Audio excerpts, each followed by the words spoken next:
Over the past multiple seasons, MLS has been sending many players abroad. Some pan out, others don't. But the fact of the matter is, if a player is good enough, if a player is talented enough, he can only reach his max potential by pushing himself and playing in the best leagues in the world. And many of them are in Europe. And this is not me bashing MLS. After all, MLS is better than many leagues in Europe, but still is quite far from the top 5 leagues and still below a few such as the Portuguese League, the Eredivisie, and the EFL Championship. With that said, which American prospects in Major League Soccer are ready and need a move to Europe right now? Let's talk about it. Hi, if you're new here, I'm Filippo, and welcome to Tactical Manager TV. And today we want to go through 5 American prospects, or US men's national team prospects, whatever you want to call them, that play in Major League Soccer and need to move to Europe as soon as possible. But before we start, let me give you my reasoning to why they might need a move. And honestly, the reasons can be many, and some of them are even subjective. One of them being is that, in my personal opinion, some of them have stagnated or are stagnating from staying in MLS. The other can be that I believe they have become good enough in MLS that it's time to make that next jump. And understand, when I say move to Europe, I mean a league better than MLS. Not every single league in Europe is better than MLS. I think actually there are plenty of leagues in Europe that are not better than MLS. For example, San Marino League, right? We don't want an American or a talented American leaving Major League Soccer to play in San Marino. I would even argue many of the second divisions, I wouldn't want that. The Serie B, the Bundesliga 2, none of those. The only second division that seems really good is the English second division. So you get the point. When I say Europe, I'm specifically targeting leagues that are better than MLS, not the ones that are worse. And also, the club he heads to is important. It has to be a club that's willing to give him minutes, fit his playing style, and help the player develop. Most of the players in this video are between ages of 20 to 23 because most of the current U20s in MLS are not really ready for that jump yet. And we have also plenty of USMNT prospects that are already in Europe, like U20 players, but we're going to talk about that in a separate video in December. Pretty much also all the American veterans that are in Major League Soccer right now might as well stay in Major League Soccer, so I'm not going to be covering them as well. And these players that are ages between 20 and 23 are almost no longer prospect. That's literally the age limit between still somewhat being a prospect and starting to slowly enter your prime years, or just not being a prospect in general. I'm also only going to go through 5 players, so let me know which Americans in MLS you think are ready to make that jump right now, and feel free to even list the U20 players that I don't think are ready. Also, drop a like in this video if you want to, and if you don't want to, do it anyway because it makes me happy, and making Tactical Manager happy is good for you. I'll make more videos if I'm happy. If I'm sad, I won't make the videos. And this video is brought to you by SoRare. I'm gonna put a link in the description where you get $50 in credit if you play, but more on that later. Let's roll the intro and start the episode.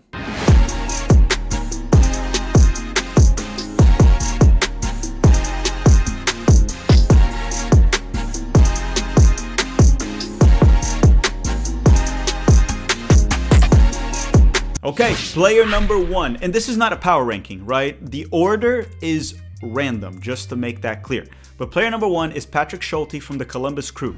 Schulte is a 23-year-old goalkeeper that currently plays for the Columbus Crew in Major League Soccer. By the way, I actually have his SoRare card, and it was a bit pricey. I had to pay $16 for it, but hopefully it pays off in the future. Now, why am I including Patrick Schulte as one of the goalkeepers, or one of the players that has to move to Europe as soon as possible? Well, for starters, he's a goalkeeper, and they take longer to develop, to mature. So 23 is actually still quite young. He can and will improve, and I think it's time to make that jump. On top of that, Schulte is a US men's national team player right now with the senior roster. He's probably our number 2, only behind Matt Turner. He is definitely better than Matt Turner with his feet in terms of passing, distribution. As a shot stopper, Matt Turner is better than Schulte and more consistent. Obviously older, Matt Turner's in his prime. But I do think Schulte can reach Matt Turner's level in terms of shot stopping as well. He has made some silly mistakes at times with the Olympic team and even with the Columbus Crew. Sometimes he's caught flat-footed. We even saw that in the US men's national team September camp, where Schulte actually got 2 senior caps right with the national team. Which is fine. He is young and will continue to improve. Despite the young age, Patrick Schulte has already won the MLS Cup as a starter for the Columbus Crew and the Leagues Cup. He's also the starting goalkeeper, or he was the starting goalkeeper for the US men's national team in the Olympics, and Schulte currently plays for what's arguably the best team in MLS right now, and he's a key contributor to that team. Sure, maybe Inter Miami is better than the Columbus Crew, you can argue that, but the Columbus Crew are definitely number 1 or number 2 in MLS, and it's time for a move. Go to a league with more pressure, where he will be tested against better forwards, against teams that are more well coached. Even though his coach, Wilfred Nancy in the Columbus Crew, he's really good, probably as good as many coaches in Europe, but most MLS teams are very poorly coached. At least half of the league is. It's time for Schulte to make a move to any of the top 7 to 8 leagues in Europe, but it has to be a club where he arrives as the starter. It has to be his position to lose. Getting consistent minutes is key for a goalkeeper's development. Actually, it's key for any player's development. Personally, I would like to see him make a move to the EFL Championship for a team fighting for promotion, so at least a top 10 team in the EFL Championship. Get 2 to 3 seasons there as a starter, then challenge yourself in a top 5 league if you develop. Okay, we're done with Patrick Schulte. Now let's talk about John Tolkin. And that's player number 2. John Tolkin, the 22-year-old left back that plays for the New York Red Bulls. He's been among the best left backs in the league in Major League Soccer. Not the best, he ain't better than Kai Wagner in my opinion, or Jordi Alba, but Tolkin has been very good in MLS. He was also the starting left back for the US men's national team in the Olympics, and he looked fairly competent. Now, is he ready to perform in the Eredivisie or any of the top 5 leagues? And honestly, I don't know, but I'm dying to find out. There are also rumors that he was going to go to RB Salzburg. That could be a good option. I mean, it could be a good stepping stone. And this guy is 22, and he has more or less been around the same level as the backup left backs that the US men's national team keeps calling up, like Caleb Wiley or Christopher Lund. None of these guys, including John Tolkin, will ever surpass Anthony Robinson, but we do need a reliable backup. So I'd like to see Tolkin push himself and improve. I feel like he's stagnated a bit the past 2 seasons. I even personally think, in my opinion, that his 2023 season with the New York Red Bulls was better than his 2024 season. So I do think he needs a move. He needs to push himself and continue to improve. So Tolkin is my player number 2 that needs a move to Europe. Now, before we go to player number 3, a quick word from the sponsor of this video, SoRare. We'll be back in 60 to 90 seconds, so don't go anywhere. Do you collect sports cards? Do you play fantasy sports? Yes, no, maybe? If you said yes to any of that, I got something for you. And if you said no, you might still want to stick around. Tactical Manager TV is partnering up with SoRare with a special offer. The link will be in the description. In SoRare, you can collect your own virtual cards of your favorite players. And then you may be asking, why would I want to collect virtual cards? Well, you can line them up on 5-a-side games every single week. And if your players perform in real life, you can win actual money, signed jerseys, game tickets, or even more cards to improve your own club. And you can also get unique experiences like a friend of the channel, Fiago, that got to meet Zinedine Zidane. You know what's also cool? They also have the NBA and Major League Baseball. I'm mainly gonna just stick to soccer, but you do you. What I really like about SoRare, before we even partnered with them, is that they're unlike other fantasy games where you have to pay per play. In SoRare, you pay to get the players you want permanently as cards, and then you can play multiple times using those same cards, at least until the player retires, win rewards if your players perform in real life. You can also buy undervalued player cards for cheap, then hold, use them in the future when they improve or develop, and then you can even sell that card when its value goes up for better ones. Or just keep the money yourself. If you sign up with the link in the description of this video, you will get $50 in credit to buy your first cards. Again, the link will be in the description. Use that link to make sure you get the special offer. Play with responsibility. All right, enjoy. Next up is player number 3, and that is Jack McGlynn.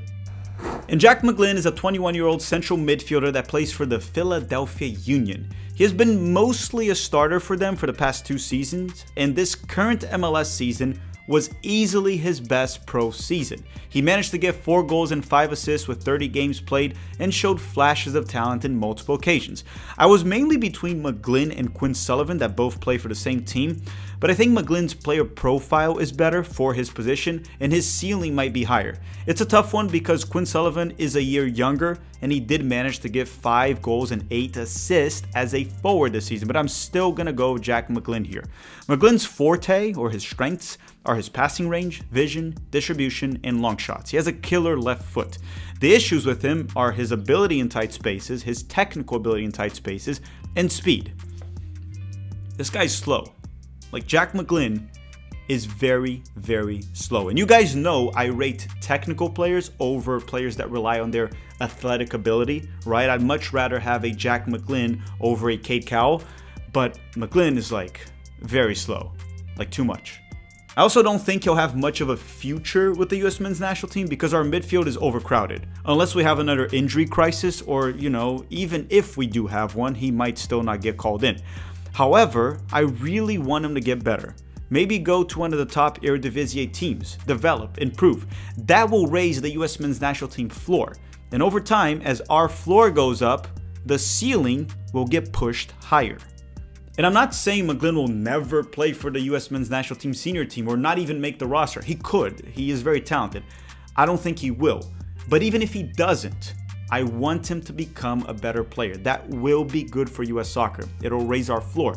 And even if he doesn't pan out to be as good as I'm expecting, or many are expecting, he will go to Europe. And when he comes back to MLS, he'll come back a better player and make our domestic league better. So once again, player number 3 is Jack McGlynn from the Philadelphia Union. Now player number 4, and his name is Diego Luna. Not the actor that was in Star Wars, Diego Luna, the player. And Luna is a 21-year-old attacking midfielder that can also play on the wing, and he currently plays for RSL in Major League Soccer. I actually bought Diego Luna's card in SoRare for $4, which in my opinion was a bit of a bargain. Luna's player profile goes against the standard American soccer player profile. American players tend to be one-dimensional hustlers that have no creativity or flair. I mean, not all of them, but a good portion of the American player, right? Luna is actually the opposite. He's shown a ton of ability in tight spaces, creativity, flair, and even though he is athletic, of course, he's a professional soccer player, he ain't among the most athletic players out there when it comes to the pro game. He's mostly technical ability. He truly broke out late in the 2023 season for RSL, but then in the 2024 season, he was off to a slow start. In the first 10 games this year, he only had 2 assists and 1 goal. Then after that, he played 21 games where he scored 7 goals and got 6 assists, helping RSL make the playoffs. He's very talented, and to be quite fair, I don't really know his level yet. He's a player that I really want to see push himself and challenge himself in a tougher league. It's kind of like what I said about John Tolkin. I don't know if he's ready for a top 5 league, but I would love to find out. And look at it this way.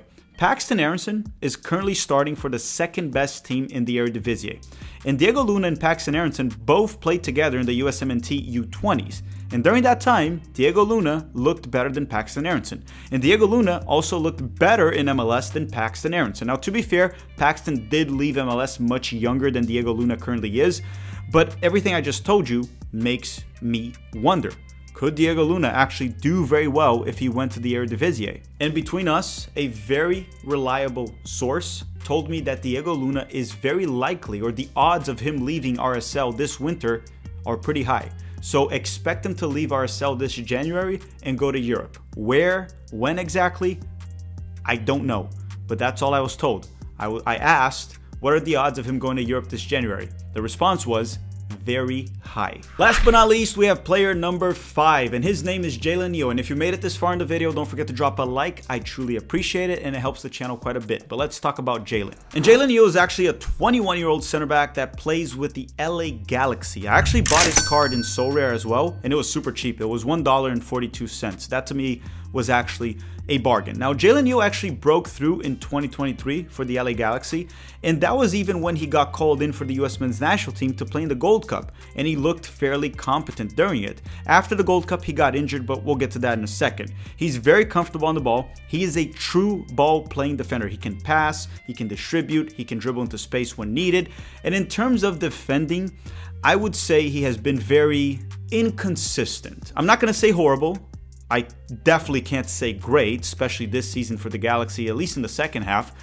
but inconsistent might be the right word. He's good at times and really bad during others. He struggles a bit with his positioning, and then in isolation, that has been one major issue. He did start for the Galaxy most of the season, but he's gotten benched towards the last 3 or 4 games, roughly. I believe so, something like that, which is fine. Center backs take longer to mature than forwards. What I'm mainly looking at here is the talent and the potential, which in certain aspects, it can be subjective. It's true, but I don't think many would argue against the fact that this is a very talented center back. I think a top 5 league might be too big of a jump for Jalen Neal right now, but he seems ready to head to an Eredivisie or maybe go to the EFL Championship and deal with the pressure and physicality of that league. He has to be mentally ready to struggle before making a move. It won't be easy. He'll have to fight for a spot week in and week out. He's also going to be away from home, but to me, that's how we're going to find out how talented he actually is. And hey, maybe Ernie Stewart can try to sign him with PSV. Who knows? He's not going to start for PSV right away, but he can fight for a spot, and that will definitely help him develop, right? Playing in their Eredivisie. As long as they at least give him rotational minutes, I would be fine with that move. But Jalen Neal, even though MLS was a great experience for him, it's time to go to Europe. It's time to go to a better league, challenge yourself, and push to maximize his potential. All right, everyone, thank you very much for watching. Don't forget to drop a like before you go. Now, in December, we're gonna make a video with the top US men's national team U20 prospects. It'll be a big list of like 10 to 14 players that some are already in Europe, some are still in MLS. The ones in MLS are not quite ready to go to Europe unless they go to an academy. But if you're getting pro minutes in MLS, I'd rather you stay in MLS than go to a European academy. Go play pro minutes in MLS. It'll be better for you. It'll be a bigger challenge. But we'll do that video in December. Before you go, don't forget to drop a like. Thank you very much for watching. Don't forget to drop a comment down below of which Americans in MLS you think should go to Europe as soon as possible, like this winter in January. And that's all. Thank you very much, SoRare, for sponsoring this video. Their link will be in the description of this video. And that's all. Thank you for watching and have a great day.